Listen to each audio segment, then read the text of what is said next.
लोगों के सवाल भी बहुत तरह के होते हैं। किसी का सवाल, मेरी कार ज़्यादा गर्म हो रही है, क्या वजह हो सकती है? मेरी कार के ब्रेक अच्छे से नहीं लग रहे हैं, इसकी क्या रीजन हो सकते हैं? मेरी कार पिकअप नहीं ले रही है, ये क्या वजह है? ऐसे बहुत सारे सवाल हैं जिसके बारे में हर कोई जानना चाहता है और ये भी जानना चाहता है आखिर हम कैसे पता करें कि मेरी कार में क्या प्रॉब्लम है। सबसे इम्पोर्टेंट चीज है, हम पता कैसे करें, ये पता करने का सिस्टम क्या है। चलिए आज हम इसी पर बात करते हैं। मैं हूं आपका होस्ट अमित और आप देख रहे हैं आस्क कार्गो। हमारी कार में भी एक ऐसा सिस्टम दिया गया है जो पूरी कार को कंट्रोल करता है, जिसे हम सामान्य भाषा में ECU कहते हैं, इंजन कंट्रोल यूनिट, यानी कार का कंप्यूटर। अब कंप्यूटर होता है तो उसमें एक USB पोर्ट भी होता है जिससे हम सारा डाटा ले सकते हैं, देख सकते हैं, जान सकते हैं। बस हमारी कार के कंप्यूटर का जो USB पोर्ट है उसे हम कहते हैं OBD पोर्ट। OBD पोर्ट है क्या और इस OBD का फुल फॉर्म क्या है, आइए समझते हैं। OBD का फुल फॉर्म है ऑन बोर्ड डायग्नोस्टिक। इस OBD से हम ये जान पाते हैं कि हमारी कार में क्या कुछ हो रहा है इस समय। ये सारी इंफॉर्मेशन रखता है कार के बारे में। सारे इलेक्ट्रॉनिक गैजेट्स, सारे सेंसर्स, हमारी कार में एक दो सेंसर्स नहीं होते हैं, दर्जनों की तादाद में सेंसर्स होते हैं जो अलग अलग चीजों को डायग्नोस्ट किया करते हैं time to time. OBD system की शुरुआत कब हुई? एक्चुअल में कार में OBD पोर्ट या इस तरह के किसी पोर्ट की शुरुआत 1981 के आसपास ही हो गई थी, लेकिन इसे स्टैंडर्डाइज कर दिया गया 1996 में। ये OBD डिवाइस कैसा होता है? OBD डिवाइस कई तरह का होता है मार्केट में। सबसे कॉमन OBD डिवाइस जो यूज किया जाता है, जिसे आम पब्लिक यूज करती है, वो वाईफाई और ब्लूटूथ बेस होता है, जिसे कि कार के OBD पोर्ट में लगा दिया जाता है और उससे डेटा वाईफाई या फिर ब्लूटूथ के थ्रू आप अपने मोबाइल फोन या लैपटॉप पर देख सकते हैं। ये OBD डिवाइस कुछ इस तरह का होता है दिखने में। मैंने खासतौर से कार का ब्रांड छिपाया है ताकि आप उसको पढ़ ना सके, लेकिन ये डिवाइस कुछ इस तरह का होता है। देखिए, इस पर साफ लिखा हुआ है कि ये OBD2 बेस्ड डिवाइस है। OBD2 बेस्ड डिवाइस किस लिए होता है? ये डिवाइस कार के OBD पोर्ट में लग जाता है। OBD पोर्ट कार के स्टीयरिंग के नीचे एक पोर्ट दिया जाता है। नॉर्मली ये स्टीयरिंग के नीचे ही होता है ताकि इजीली एक्सेसिबल हो सबके लिए। इस OBD पोर्ट में ये OBD डिवाइस लग जाती है। अब OBD पोर्ट कई तरह के हो गए हैं। सबसे कॉमन OBD जो यूज किया जाता है उसे OBD2 कहते हैं, जो कि एज ए स्टैंडर्ड है। इसे आप कह सकते हैं कार का USB पोर्ट, जैसे कि आपके कंप्यूटर्स में, मोबाइल में होता है। बिल्कुल उसी तरह ये कार का सारा डेटा आपको दे सकता है अपने इसी पोर्ट के थ्रू। कार के भीतर लगा हुआ ECU हर चीज को कलेक्ट करता है। इवन उसके पास ये भी डेटा होता है कि आपके कूलेंट का एक एग्जैक्ट टेम्परेचर इस समय क्या है, कार के इंजन ऑयल का एग्जैक्ट टेम्परेचर क्या है, कार का एक्सीलरेशन किस तरफ जा रहा है, कार किस एंगल पे खड़ी है, उसका लेवल एक्यूरेट है, थोड़ा दाएं है, थोड़ा सा बाएं है। ये सारी इंफॉर्मेशन इस OBD स्कैनर के थ्रू आप जान सकते हैं। लेकिन क्या ये आपके लिए इंपॉर्टेंट है? इस बारे में मैं बात करूंगा इसी वीडियो के लास्ट में, तो बने रहिए हमारे साथ और जानिए क्या है OBD और ये कैसे काम का हो सकता है आपके लिए। आइए अब देखते हैं ये OBD पोर्ट कार में किस जगह पर होता है और देखने में कैसा होता है। इस डिवाइस में OBD पोर्ट आप देख सकते हैं। मेंदर आपको क्लियर दिख रहा होगा वीडियो में कि ये किस तरह का होता है। अब हम इसको किस तरह से लगाते हैं इस बारे में आपसे बात करता हूं।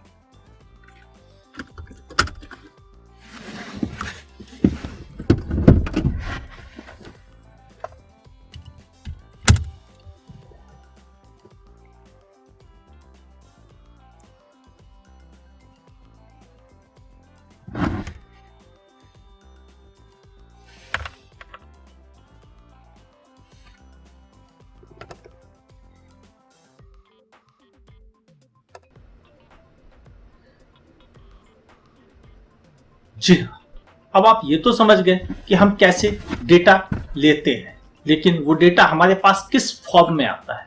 आइए हम इसको समझते हैं। आप मेरा मोबाइल देखिए, इस मोबाइल में कुछ डायल्स हैं। ये डायल उस OBD से आई हुई डेटा को शो करते हैं।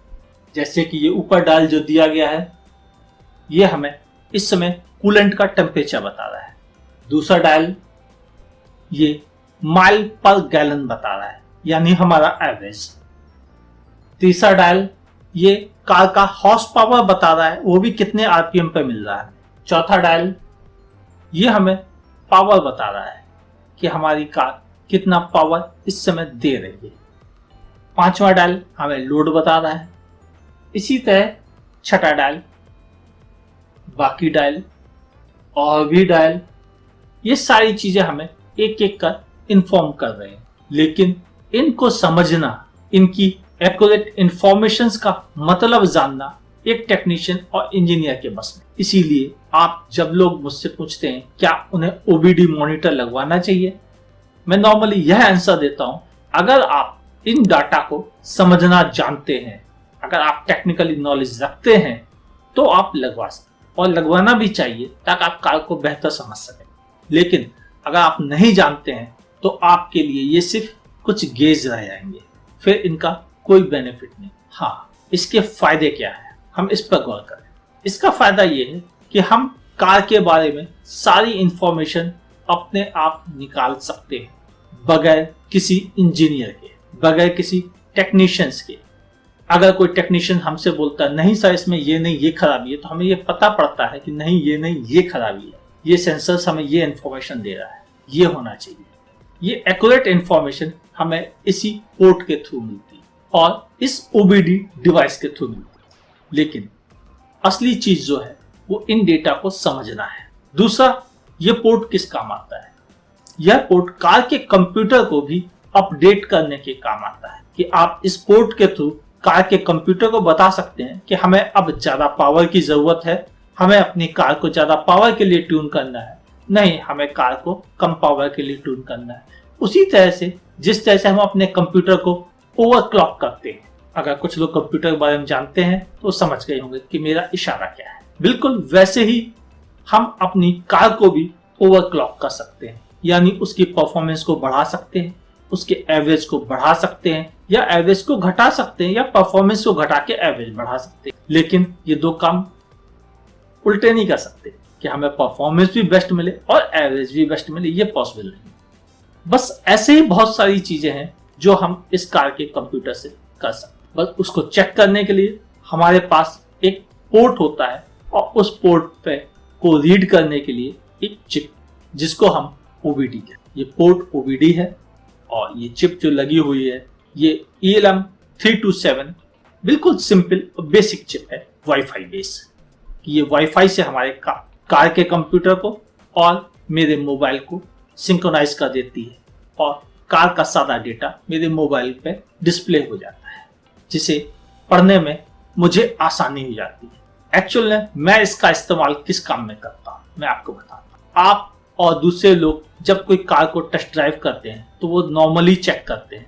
हम टेक्नीशियंस, हम ऑटोमोबाइल क्रिटिक्स इससे चेक करते हैं कि कार एक्चुअल में क्या पावर दे रही है, कार एक्चुअल में कितना एवरेज दे रही है, कार एक्चुअल में कितनी स्पीड चला चुका हूं, कार का एक्चुअल फ्यूल कंजप्शन क्या आ रहा है।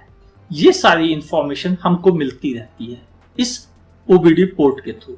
इसलिए ये डिवाइस हमारे लिए तो इंपॉर्टेंट है, लेकिन शायद आपके लिए नहीं। अगर आप इस बारे में अधिक इंफॉर्मेशन रखते हैं तो आपके भी काफी काम की चीज है, नहीं तो इस पर पैसा खर्च करना कोई फायदा नहीं। इसे टेक्नीशियन के हाथ में ही रहने दीजिए। बस ये तो थी एक छोटी सी इंफॉर्मेशन कि हम कार को कैसे चेक करते हैं, कैसे जानते हैं कि इस कार में क्या प्रॉब्लम है। साथ ही एज ए ऑटोमोबाइल क्रिटिक या ऑटोमोबाइल एक्सपर्ट हम कैसे कारों को चेक करते हैं, इसके बारे में एक छोटी सी डिटेल। उम्मीद रखता हूं आपको हमारा ये प्रोग्राम पसंद आया हो। अगर पसंद आया है तो लाइक करें, अगर पसंद नहीं आया आप डिसलाइक भी कर सकते हैं, लेकिन मेरी रिक्वेस्ट है लाइक कीजिएगा, अच्छा लगता है। मैं अमित अपने प्रोग्राम में न्यूज, रिव्यूज, आपके क्वेश्चन आंसर्स और नई कारों के बारे में आपसे बात किया करता हूँ। अगर आप ऐसे ही इंटरेस्टिंग वीडियो और देखना चाहते हैं तो हमारे चैनल को सब्सक्राइब करना ना भूलें। सब्सक्रिप्शन का बटन नीचे ही है रेड कलर का, आप भी दबा दें। एज ए VIP सब्सक्राइबर अगर सबसे पहले हमारे वीडियो देखना चाहते हैं, सबसे पहले कमेंट करना चाहते हैं, सबसे पहले लाइक बटन दबाना चाहते हैं, तो फिर बगल में दी गई नोटिफिकेशन बेल को पुश करने में देर ना करें। मैं अमित अब आपसे इजाजत चाहता हूँ। हमारा वीडियो अंत तक देखने के लिए आपका बहुत बहुत धन्यवाद। देखते रहिए आज का वीडियो।